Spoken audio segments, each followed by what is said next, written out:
राधे राधे दोस्तों। देखिए हमारे विद्यालय में कुछ खास तो चल रहा है। आज विद्यालय में प्रांगण में टेंट लगा है और यह है भगवान नागराजा का मंदिर। और टेंट में बच्चे और टीचर्स बड़े उत्सुकता से कार्य कर रहे हैं। देखिए हम आपको टेंट में ले चलते हैं।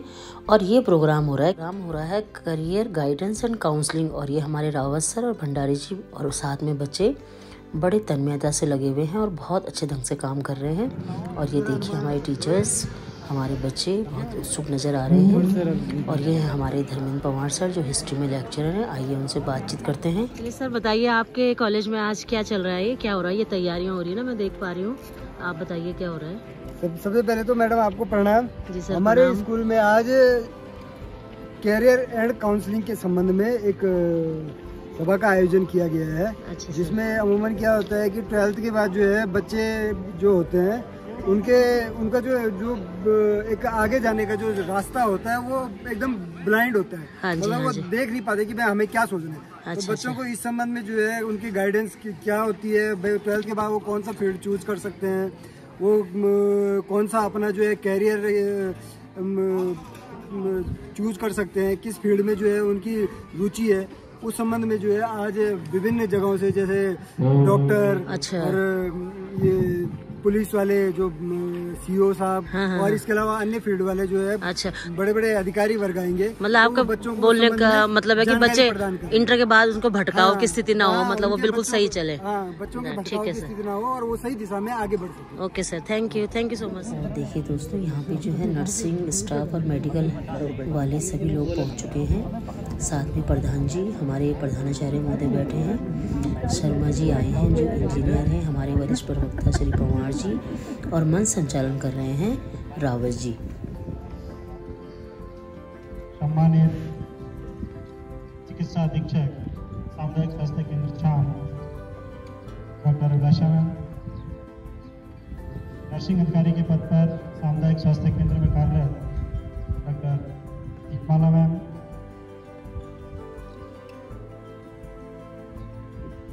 और राष्ट्रीय किशोर स्वास्थ्य कार्यक्रम के काउंसलर के रूप में हमारे बीच में उपस्थित श्री अरोलाल बोगना जी, हमारे बीच में इस विद्यालय को हर पल हर क्षण अपना मार्गदर्शन देने वाले इस क्षेत्र के निवासी भूतपूर्व सैनिक आदरणीय श्री लाखीराम नियाल जी, हमारे बीच में ग्राम प्रधान धरवाल गांव जो कि हमारे हर छोटे बड़े कार्यक्रमों में हमारे बीच में यहाँ पर रहते हैं, श्री वीरेंद्र जी। हुआ बैज अलंकरण का क्रम से सभी अतिथिगण उनके सम्मान में बैज अलंकरण किया गया और बारी बारी से सभी अध्यापक अध्यापिकाओं ने बैज अलंकरण किया। और ये जो परंपरा है ये सम्मान देने हेतु होती है और प्रत्येक किसी भी कार्यक्रम में बैज अलंकरण का एक अलग ही महत्व होता है।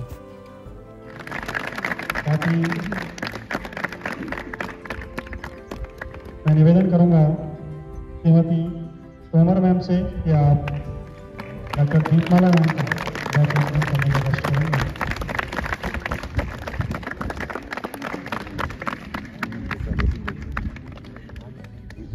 साथ ही मैं निवेदन करूंगा श्री अनिल पटेल जी से कि आप श्री बहुना जी का बैज अलंकरण करने का कष्ट करेंगे।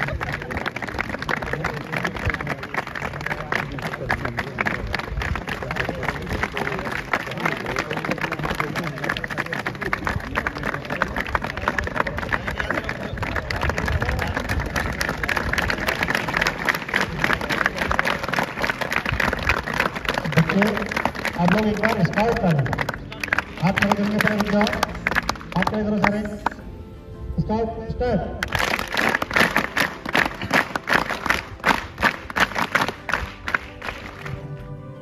आपका भी विद्यालय परिवार की ओर से हार्दिक अभिनंदन और स्वागत।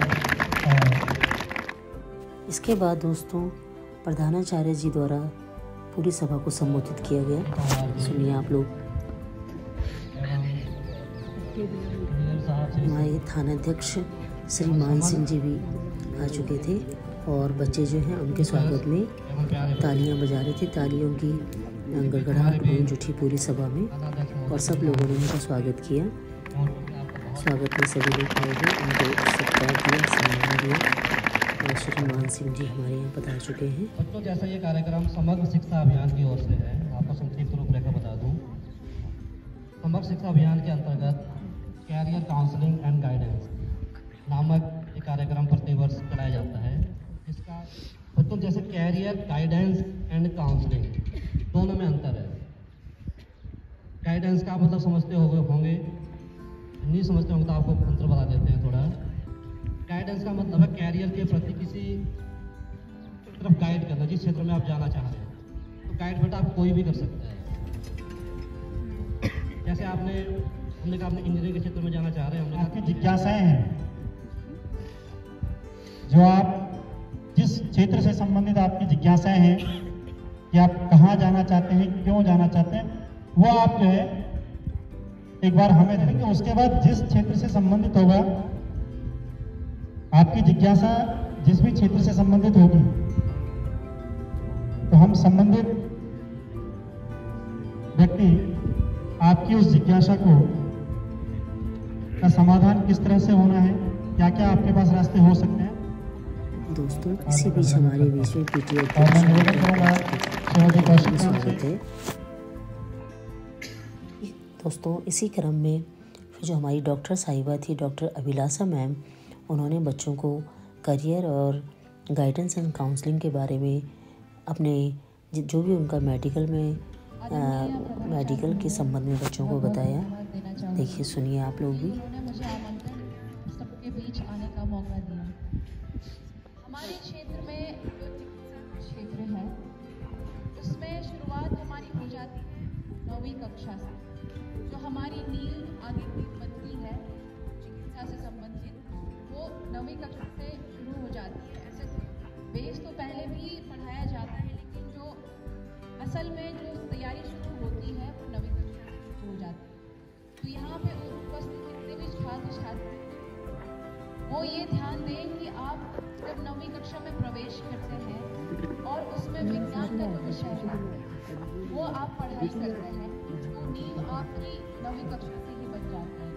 9वीं 10वीं में बेस बनता है और 11th 12th में उसको और सख्त बनाया जाता है, तो और मजबूत उसको 11वीं और 12वीं में बनाया जाता है, जिससे कि आप आगे जो प्रवेश परीक्षाएं होती हैं उसमें जब प्रतिभाग करते हैं तो वही नॉलेज आपकी आगे काम आती है। तो जब भी आप आगे चिकित्सा के क्षेत्र में जाने की तैयारी करें तो 9वीं कक्षा से आपको तैयारी करनी शुरू कर देनी पड़ेगी। जिस हिसाब से आजकल कंपटीशन चल रहा है, तो बहुत ज़्यादा कंपटीशन हो गया है, तो आपको तैयारी बहुत ही अच्छी करनी पड़ती है। और इसी के साथ साथ आप ये भी ध्यान दें कि विज्ञान में सिर्फ डॉक्टर ही नहीं बनते हैं, कई और चीज़ें भी आप कर सकते हैं। कोई साइंटिस्ट बन सकता है, कोई और टेक्निकल पर्सन बन सकता है। क्षेत्र में बहुत सारे स्कोप हैं जो आप जैसे जैसे आगे बढ़ते जाएंगे आपको पता चलेगा। तो यदि आप चिकित्सक की बात करें, चिकित्सक यदि आपको बनना है तो आप 9वीं 10वीं जब आप पढ़ लेते हैं, 10वीं के बाद हमें जो विषय चुनने पड़ते हैं, तो उसमें आपको विषय में साइंस तो चुनना है ना। इसमें बॉटनी और जूलॉजी 2 विषय के मिला के फिर उस पर जाना है।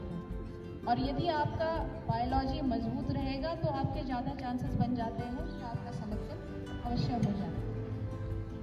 जो हमारा बायोलॉजी सब्जेक्ट है उसमें अगर आप ध्यान से पढ़ेंगे तो आप 100% भी उसमें स्कोर कर सकते हैं। कई बार फिजिक्स और केमिस्ट्री में ये रहता है कि कैलकुलेशन की वजह से मिस्टेक्स हो जाती है, कहीं पे कुछ छूट जाता है, तो वो चांसेस बायोलॉजी में कम रहते हैं। ये नहीं होता कि बायोलॉजी में कोई मिस्टेक नहीं होता, लेकिन यदि आपकी स्मरण शक्ति अच्छी है तो आप बायोलॉजी में काफ़ी अच्छा स्कोर कर सकते हैं और आपके सिलेक्शन के चांसेस बढ़ जाते हैं।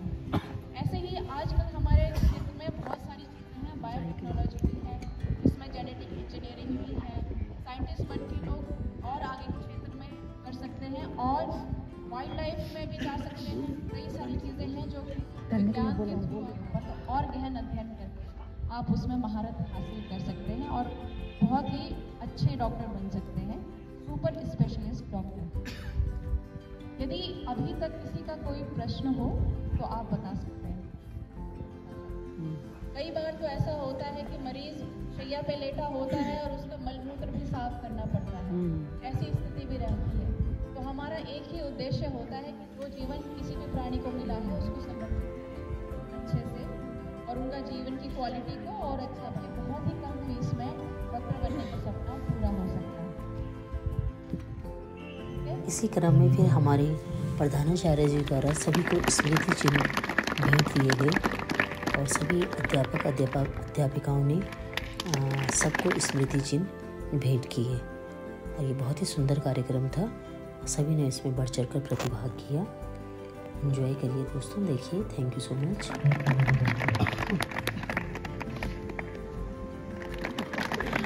निवेदन करूँगा श्रीमती रमोला मैम से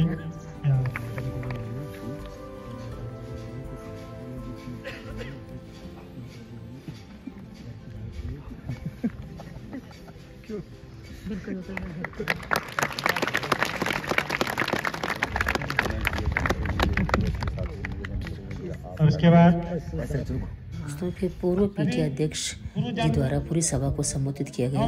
बच्चों को बहुत अच्छी बातें बताई गई।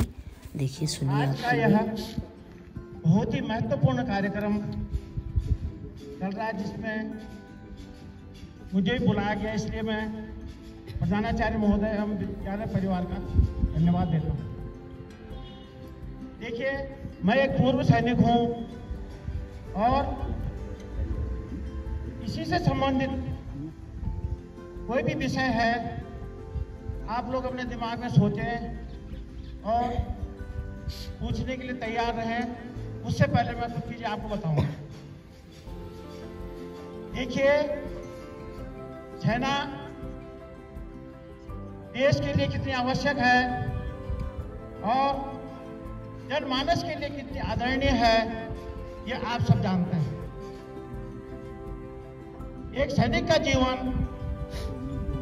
एक सैनिक से अच्छा आप लोग जानते हैं, जिनके मन में ये महत्वाकांक्षा है कि उन्हें भी देश की रक्षा के लिए। इसी क्रम में हमारी वरिष्ठ प्रवक्ता श्री पंवार जी द्वारा भी बच्चों को करियर एंड काउंसलिंग के संबंध में जानकारी दी गई। देखिए, आप लोग भी सुनिए। लेकिन एजुकेशन सिस्टम में है, इसमें आपको एकेडमिक क्वालिफिकेशन अच्छे नंबरों से साथ साथ कॉम्पिटिशन से करनी पड़ती है। इसमें किसी प्रकार की आपको हाइट की जरूरत नहीं पड़ती है। मेडिकल फिटनेस यदि आप थोड़ा कम पे देखते तो आप चल जाएगा, लेकिन आप मानसिक रूप से मंदता नहीं होनी चाहिए।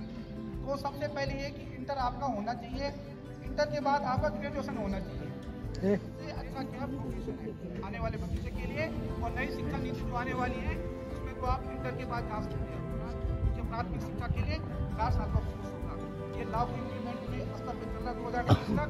तब तक सरकार क्या इम्प्लीमेंट करते हैं, ये सरकार के लिए शिक्षक बनने के लिए प्राइमरी के लिए अलग हो जाएगा आने वाले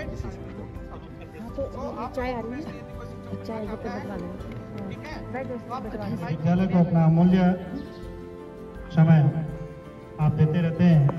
आदरणीय श्री भट्ट जी, आप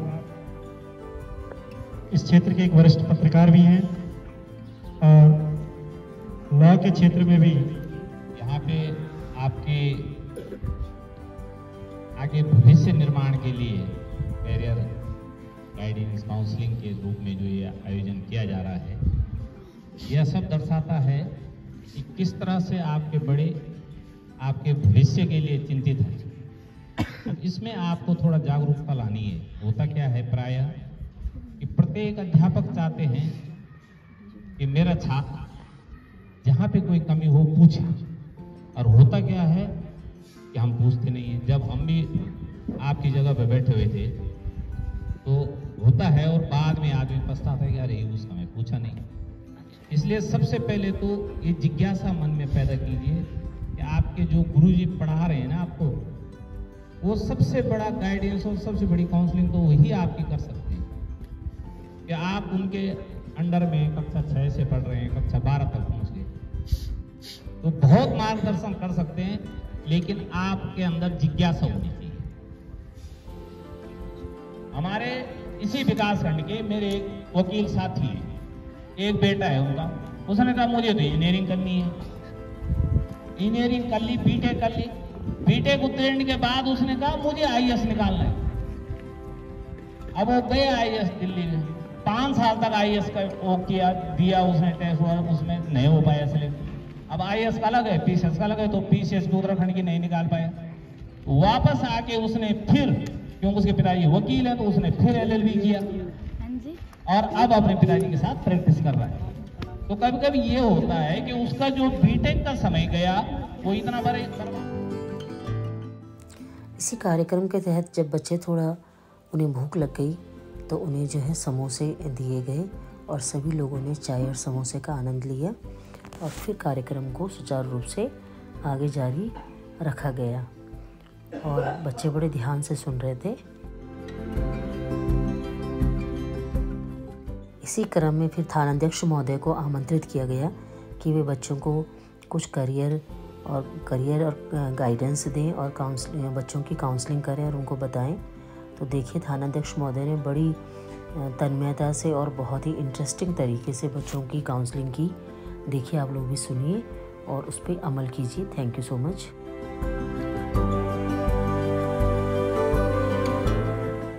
बच्चों में जो देख रहे हैं इंटरेस्ट नहीं है। सबसे पहली बात बेटा, ये कैरियर काउंसलिंग कर क्यों रहे हैं? ये कैरियर काउंसलिंग कर इसलिए रहे हैं कि आप इंटर के बाद आपको राह चुके, आप गलत राह ना, हमारी बात समझ में, आप गलत राह ना। सपोज रेस का कंपटीशन है और रेस के कंपटीशन में घोड़ा भी खड़ा है, बैल भी खड़ा है, मेंढक भी खड़ा है और मछली भी खड़ी है, तो रेस का कंपटीशन कौन जीतेगा? मछली का तो महत्व नहीं है ना। लेकिन वही रेस का कंपटीशन पानी में हो जाए तो कौन जीतेगा? मछली। तो कैरियर काउंसलिंग के लिए सबसे पहला आपको अपना आकलन करना है कि आप मछली है या घोड़ा है। हमारी बात समझ में? सबसे पहले कैरियर काउंसलिंग के लिए आपको अपना आकलन करना है कि आप क्या हैं।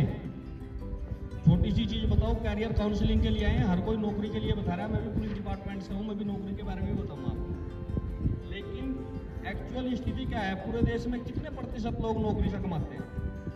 कोई बताएगा? इंडिया में 7% लोग हैं जो सरकारी नौकरियों से कमा रहे हैं, बाकी प्राइवेट नौकरियों में कर रहे हैं या प्राइवेट कंपनियों में नौकरियां कर रहे हैं या अपने बिजनेस कर रहे हैं या खेती पर आश्रित है या अपना व्यवसाय कर रहे हैं। तो सबसे पहले अपना आकलन करना है। ये बात समझ में?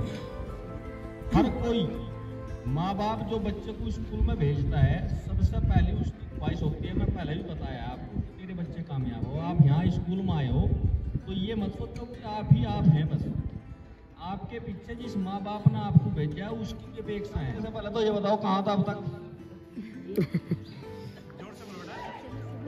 भाई अब तक कहाँ थे? मैं कुछ पूछा था ना बेटा आपसे? क्या पूछा था? पहले तो यही बताओ। नहीं, कक्षा 11 में तो आप हैं। मेरा छोटा भाई भी टीचर है, हिंदी से जॉब में है, तो उन्हें रोक दिया कि नहीं भाई वो चीज़ मत करो, यही मत पढ़े, हरिद्वार में मत पढ़े, हिंदी पढ़नी है तो दिल्ली पढ़े, यूनिवर्सिटी में पढ़े। तो इंडिया की सबसे टॉप यूनिवर्सिटी में ड्यू यूनिवर्सिटी है, इंद्रप्रस्थ यूनिवर्सिटी में दूसरे नंबर पर आती है। तो अगर आपको यहाँ से जाने के बाद ड्यू यूनिवर्सिटी में पढ़ना है, ड्यू यूनिवर्सिटी में 3 साल पहले तक आपके मार्क्स के आधार पर सिलेक्शन हो जाते थे, आपके मार्क्स के आधार पर सिलेक्शन हो जाते थे। कितने परसेंट? आइडिया कोई बच्चा बताएगा? इंटर के बाद मुझे ड्यू यूनिवर्सिटी में एडमिशन लेना है, मैं उसकी साइड खोल कर चेक करी है, कितने परसेंट मार्क्स चाहिए? जो सामान्य वर्ग के बच्चे थे, जो फर्स्ट कटअप जाती थी, वहाँ 94-95% मोदी ने बहुत ही अच्छे तरीके से प्रत्येक बच्चे को खड़े करके और उनसे बिल्कुल रूबरू होकर बात की और सब बच्चों को बहुत अच्छा लगा। उन्होंने बहुत डिटेल से समझाया और बड़े इंटरेस्टिंग तरीके से समझाया। ठीक है, आप 11वीं बोर्ड से बात करें? ज़्यादा होगा? ठीक है, ज़्यादा होगा, ठीक है, नहीं ठीक है, ज़्यादा होगा सर। बाकी किसी को और कोई क्वेरी है? सबसे पहले तो मैं आप सबका आभार व्यक्त करता हूँ कि आपने जो है इतने गुणी लोगों के बीच में मुझे आने का मौका दिया, सबके लिए मैं आपका बहुत बहुत आभार व्यक्त करता हूँ। दूसरी बात, गाइडेंस और काउंसलिंग। तो गाइडेंस और काउंसलिंग में ज़्यादा फर्क नहीं है। गाइडेंस तो आप रोज़ ले ही रहे हो, अपने टीचर से देते ही हैं। काउंसलिंग होती है कि आप मल्टीपल कैरियर चूज करने में अगर कंफ्यूज हैं तो आप मुझे बता सकते हैं कि आप यहाँ चलो, ठीक है। जैसे अगर स्पोर्ट्स में दिलचस्पी किसी की है तो उसका सही टाइम काउंसलिंग का 6th क्लास के आसपास है। अभी हमारे बीच में थानाध्यक्ष महोदय और आनंद शर्मा जी के द्वारा बताया गया। तो मैं आपकी जानकारी में ये भी बता दूं कि उत्तराखंड सरकार के द्वारा राष्ट्रीय स्तर पर पदक विजेता खिलाड़ियों को आउट ऑफ टर्न सीधे सरकारी नौकरी दी जा रही है और इसी क्रम में फिर दीपमाला मैडम जो कि नर्सिंग स्टाफ की हेड हैं, उन्होंने एडोलसेंस के बारे में डिटेल से बातचीत की और बच्चों को किशोरावस्था के बारे में और उनके हेल्थ के बारे में बहुत अच्छी अच्छी जानकारियाँ दी और बच्चों ने बड़े इंटरेस्टिंग तरीके से और बड़े उत्सुक तरीके से उनकी बातें सुनी। एडोलसेंस होता है कि एक ब्रिज होता है। ब्रिज सुना? ब्रिज क्या होता है? एक पुल बोलते हैं ना, पुल होता है किसी चीज़ को जोड़ने के लिए। तो हमारे चाइल्डहुड को ब्रिज होता है हमारे चाइल्डहुड के और एडल्ट के बीच में, उसको हम बोलते हैं एडोलसेंस, ठीक है। ये क्या होता है? हमारा एक गोल्डन पीरियड होता है। गोल्डन पीरियड क्यों? क्योंकि इसमें हमारे अंदर बहुत सारे फिजिकल, मेंटल, सोशल और इमोशनल चेंजेज होते हैं, ठीक है। तो हमारी जो एज लिमिट होती है वो होती है 10 से 19 साल और यहाँ पे शायद किसी एज के बच्चे बैठे हैं सारे, है ना। तो इसमें क्या होता है कि हमारे अंदर बहुत सारे चेंजेज आते हैं, ठीक है। बहुत सारी विशेषताएं होती है हमारे एडोलसेंस। एक ऐसा टाइम है जिसको हम बोलते हैं ना देश का भविष्य हो, फ्यूचर और सोसाइटी का आगे डिसीजन। तुम्हारा जो ये वाला टाइम है वही डिसाइड करेगा कि फ्यूचर में क्या बनोगे, क्या करोगे। अगर किसी ने इस चीज़ को यूटिलाइज कर दिया या पॉजिटिव डायरेक्शन में चले गया तो एक अच्छा इंसान बन के निकलेगा, चाहे वो सक्सेस चाहे उसका करियर प्ले करो। इसी क्रम में प्रधानाचार्य जी द्वारा सभी आगंतुक महोदयों को धन्यवाद दिया गया और उन्हें ये बताया गया कि आपकी वजह से हमारे बच्चे बड़े लाभान्वित हुए हैं और उनको बार बार धन्यवाद देकर इस कार्यक्रम के समापन की घोषणा की गई। जैसे कि मान साहब ने कहा कि वास्तव में बड़ा अच्छे ढंग से बताया, उन्होंने हर बच्चे के लिए पूछा, उनका विशेष धन्यवाद। कि जो भी बेटा कैरियर चुनना है उसके लिए सोचना तो पड़ेगा और मेहनत भी करनी पड़ेगी। एक टारगेट बनाओ अपने मन में कि हमने किस क्षेत्र में जाना है। वास्तव में हम हमारे साथ के साथी हैं कि मानिए हमने बीटेक कर ली, उसके बाद हम टीचिंग लाइन में जा रहे हैं या कोई अन्य फिर HM कर रहे हैं। मैं आपको उदाहरण देता हूँ, बिल्कुल ऐसे उदाहरण है। मेरा एक फ्रेंड है, इसका भाई है, विशेषकर चिकित्सा विभाग से आए। उन सभी का उनियाल जी को मैंने सुबह फ़ोन किया, कल फ़ोन डाला था, नहीं मिल पाया। उन्होंने अपना समय निकाल कर हमें पूरा समय दिया। श्री भट्ट जी, मान जी और श्री शर्मा जी और अपने सभी साथियों का, विशेषकर बच्चों का भी जिन्होंने अपना कार्य बनाए रखा, अनुशासित ढंग से यहाँ बैठे रहे। आप सभी का बहुत बहुत धन्यवाद। के धन्यवाद के साथ आप लोगों को भी बहुत बहुत धन्यवाद। Thank you for watching. आपका दिन शुभ हो। धन्यवाद।